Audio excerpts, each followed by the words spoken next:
अस्सलाम वालेकुम। आप देख रहे हैं टेक्निकल पीर साहब। मेरा नाम है बाबर अली हाशमी। अथीरियम के हवाले से बहुत सारे सवाल आ रहे हैं मुझे कि लॉन्ग टर्म के लिए हम इसको होल्ड करना चाह रहे हैं, क्योंकि अभी बहुत सारे लोगों को ये लग रहा है कि अथीरियम बहुत सस्ता मिल रहा है।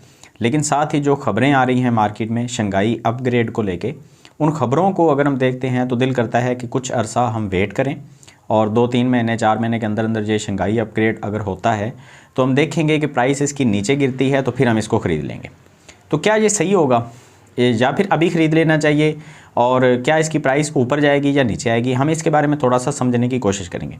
अब जिनको नहीं पता अथीरियम की शंघाई अपग्रेड के बारे में, उनको मैं थोड़ा सा बता देता हूँ। अथीरियम प्रूफ ऑफ वर्क के ऊपर काम कर रहा था, तो बहुत सारे लोगों ने वहाँ पे जो है अथीरियम के अंदर स्टेक किया था। अथीरियम जिसको हम लॉक भी कह सकते हैं, अथीरियम लॉक किया था। स्टेक करना लॉक करना जो है इसमें थोड़ा सा डिफरेंस होता है, लेकिन खैर हम दोनों लफ्ज़ ही यहाँ पे इस्तेमाल कर सकते हैं। अथीरियम जहाँ पे लॉक हो गया था तब तक के लिए जब तक अथीरियम जो है वो बीकन चेन के ऊपर नहीं आ जाता। अब ये बीकन चेन जो है इसकी इन्फॉर्मेशन देना थोड़ा सा लंबा हो जाएगा, जहाँ पे मैं आपको शॉर्टली बताने की कोशिश करता हूँ कि अथीरियम पहले था प्रूफ ऑफ वर्क के ऊपर, अब है प्रूफ ऑफ स्टेक के ऊपर। तो प्रूफ ऑफ स्टेक के लिए वैलिडेटर्स की ज़रूरत पड़ती है। तो वैलिडेटर्स जो हैं उन्होंने अथीरियम को लॉक किया था, और उनके लॉक करने की वजह से उनको वहाँ पे APY दिया जाता है, मतलब एनुअल प्रॉफिट दी जाती है वहाँ पे। अब ये जो APY है ये 4-5% तक उनको ऑफ़र करवाया गया था। अब उनके अथीरियम जो हैं वो लॉक हैं, और एक बंदा जिसके पास $500-600 के अराउंड एक अथीरियम था मिसाल के तौर पे, अगर उसने तब अथीरियम को लॉक किया है और अभी वो अथीरियम अनलॉक होता है, तो अभी उसकी जो प्राइस है वो $16 है या $1600 है। मतलब $600 का अथीरियम ख़रीद के किसी ने लॉक किया और अभी वो $1600 का अथीरियम उसका अनलॉक हो जाता है। तो बहुत सारे लोग ये सोच रहे हैं कि जिन जिन का अथीरियम अनलॉक होगा, मतलब सभी का ही हो जाएगा, तो वो सभी लोग उसको बेच देंगे प्रॉफिट के लिए। और बेचेंगे तो मार्केट में बहुत सारी जो $24 बिलियन के जो अथीरियम है वो मार्केट में एकदम से आएंगे, उनकी सप्लाई एकदम से बढ़ेगी अथीरियम की, तो उतनी डिमांड तो नहीं पैदा हो सकती और फंड भी क्रिएट होगा। बहुत सारे लोग जो हैं वो इस डर से कि प्राइस क्रैश होने वाली है पहले ही बेच देंगे, तो अथीरियम के अंदर जो सेलिंग प्रेशर है वो बहुत बढ़ जाएगा और अथीरियम की प्राइस जो है वो क्रैश कर जाएगी। लेकिन इसमें देखें तो कुछ हद तक तो ये बात बिल्कुल ठीक है। मेरी अपनी जो राय है वो यही है कि ऐसा होगा बिल्कुल, ये प्राइस जो है वो काफ़ी हद तक क्रैश करेगी। लेकिन कुछ जो एनालिस्ट हैं, मैं उनकी बात आपके सामने रखना चाहूँगा कि वो ये कहते हैं कि अथीरियम की जो प्राइस है वो क्रैश नहीं करेगी, वो एक आप कह सकते हैं कि कंसोलिडेशन जोन के अंदर चली जाएगी, साइडवेज ट्रेंड के अंदर चली जाएगी, ना पंप करेगी ना डंप करेगी, साइडवेज ट्रेंड के अंदर चलेगा अथीरियम। उसकी वजह यह है कि यहाँ पे कुछ महीनों के अंदर ये अथीरियम जो है वो अनलॉक होंगे। वो एक दिन के अंदर अनलॉक नहीं होंगे, कुछ महीने लगेंगे अनलॉक होने में। वो 1 महीना लगेगा, 2 या 3 अलग अलग राय हैं जहाँ पे एनालिस्ट की कोई एक राय नहीं है, क्योंकि अथीरियम की तरफ से बहुत डिटेल नहीं दी गई। तो होगा क्या, वो एनालिस्ट ये कह रहे हैं कि अगर अथीरियम जो है वो आहिस्ता आहिस्ता से अनलॉक होता है तो उसका प्रेशर मार्केट के ऊपर नहीं आएगा। अब अगर प्रेशर नहीं आएगा तो प्राइस जो है वो डंप नहीं करेगी। दूसरा उनका पॉइंट ऑफ व्यू ये है कि अगर वो सेल करते भी हैं तो उनको सारा अथीरियम जो है वो एकदम से मिल नहीं जाएगा, तो वो थोड़ा थोड़ा क्योंकि उनको मिलेगा, तो डेली का जो उनका वॉल्यूम है वो ऑलमोस्ट 80 मिलियन का उनका जो वॉल्यूम, मतलब 80 मिलियन का जो वॉल्यूम है वो उनका डेली बेस के ऊपर उनको अथीरियम जो है वो अनस्टेक करके दिया जाएगा, अनलॉक करके दिया जाएगा। तो अगर वो सारा का सारा ही बिक जाता है, जो कि नहीं ऐसा होगा, सारा नहीं बिकेगा, तो अगर 80 मिलियन का अथीरियम डेली बिकना शुरू हो भी जाता है तो 8 बिलियन का वॉल्यूम जो है वो 24 आवर का अथीरियम के अंदर ट्रेडिंग वॉल्यूम होता है। और अगर ये ट्रेडिंग वॉल्यूम 8 बिलियन का है तो यहाँ पे 80 मिलियन अगर उसमें से बिकता भी है तो कोई इतना ज़्यादा फ़र्क नहीं पड़ने वाला। अब ये इस चीज़ के साथ भी जो है वो अग्री किया जा सकता है, इसको ठुकराया नहीं जा सकता इस बात को। लेकिन उसमें एक चीज़ है, मेरी जो अपनी राय है उसमें वो ये है, थोड़ी सी इख्तलाफ राय में रखता हूँ कि जब अथीरियम अनलॉक होगा तो ये जो इन्फॉर्मेशन है कि इतना अथीरियम लॉक होगा, इतना अनलॉक होगा, आहिस्ता आहिस्ता से अनलॉक होगा, ये जो इन्फॉर्मेशन है ये हर किसी के पास नहीं होगी।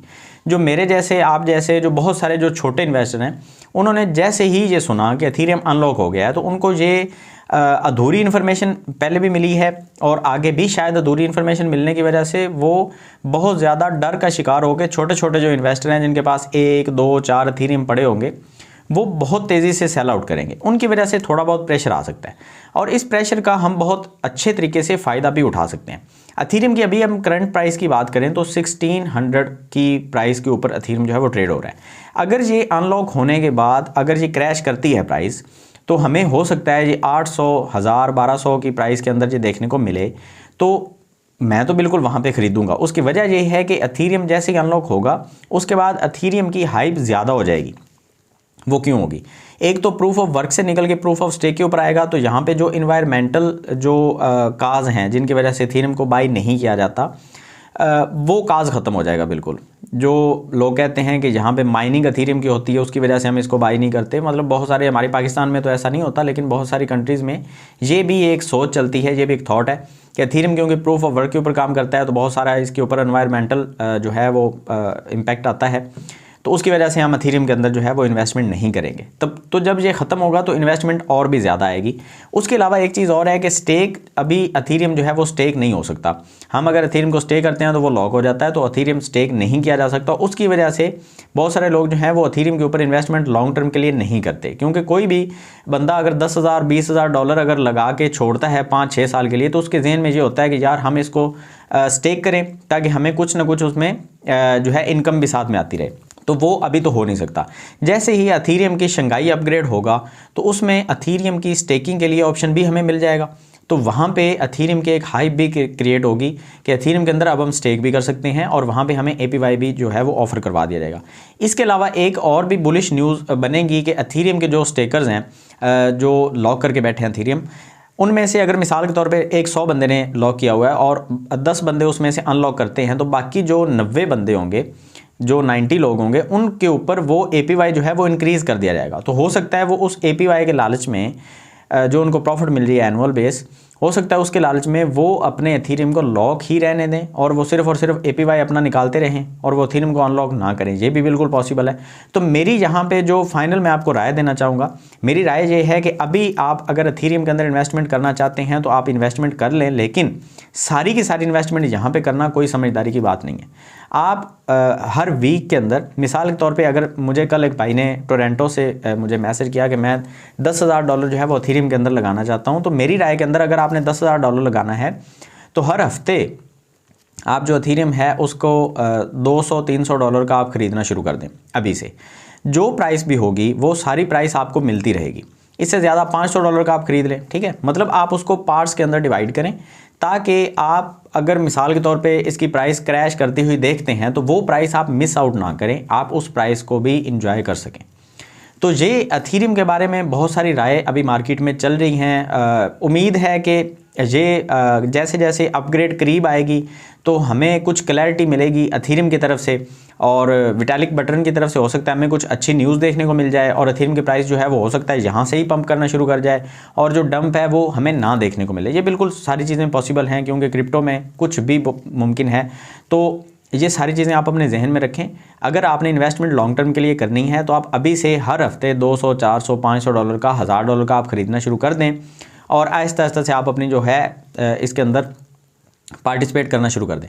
अगर प्राइस नीचे आती है तो आपको वो प्राइस भी मिल जाएगी, अगर प्राइस यहाँ से ऊपर जाती है तो आप प्रॉफिट में आ जाएंगे। ये एक बहुत अच्छा और एक आप कह सकते हैं कि म्याना रवि, एक बीच का एक रास्ता है कि आप एथेरियम को ऐसा भी ना करें कि आप बिल्कुल ना ख़रीदें और ऐसा भी ना करें कि आप सारा यहीं ख़रीद लें, क्योंकि 1600 डॉलर एक अच्छी खासी प्राइस है एथेरियम की। और जिन लोगों ने 600 डॉलर का लेके लॉक किया हो सकता है उनके बेचने की वजह से यहाँ पे क्रैश भी हमें थोड़ा बहुत देखने को मिल सके, तो आप उसको एंजॉय करने के लिए पार्ट्स में अपनी इन्वेस्टमेंट को डिवाइड करें। तो ये एथेरियम के बारे में मेरी राय है। अगर आप इस राय से इख्तलाफ करते हैं आप कमेंट सेक्शन में बता सकते हैं। इसके अलावा कोई इन्फॉर्मेशन आपके पास है अगर एथेरियम शंघाई अपग्रेड के बारे में, वो आप कमेंट सेक्शन में अपना पूरा एक जो है वो आर्टिकल बना के लिख सकते हैं। उसके बारे में मैं भी एक वीडियो बना दूंगा। हो सकता है मुझसे ज़्यादा नॉलेज आपके पास है तो आप वो शेयर करें लोगों के साथ, ताकि लोगों को इन्वेस्टमेंट करने के लिए एक अच्छी इन्फॉर्मेशन मिल सके। तो अगर ये वीडियो अच्छी लगी तो उसको आपने लाइक करना है, कमेंट सेक्शन में आप अपनी राय का इजहार लाजमी करें और मिलते हैं नेक्स्ट वीडियो में। तो हमें याद रखिएगा। अल्लाह हाफिज़।